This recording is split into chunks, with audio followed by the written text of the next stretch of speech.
Hey everyone, welcome back to the channel, your go-to source for all latest tech tutorials and tips. Today I'm going to show you how to log into your Uber Eats client account.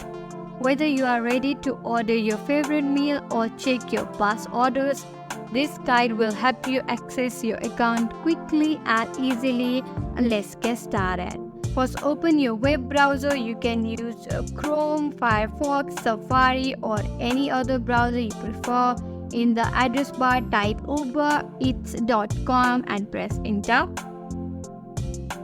Once you are on Uber Eats homepage, look at the top right corner of the screen. You will see a sign in or log in button. Click on it.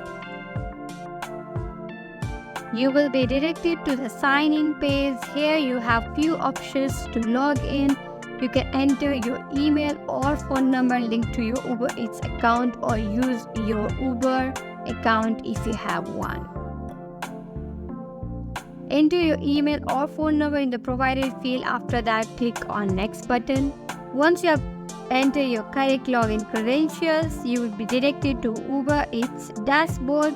From here, you can browse restaurants, place an order, or view your past orders, and that's it. You are now logged into your Uber Eats client account. It's simple and straightforward process, and now you can start enjoying your favorite meals delivered right to your door. I hope you found this tutorial helpful. Logging into your Uber Eats client account is easy once you know where to go. If you like this video, please give it a thumbs up and don't forget to subscribe to the channel for more tech tutorials and tips. If you have any question, leave a comment below. Thanks for watching.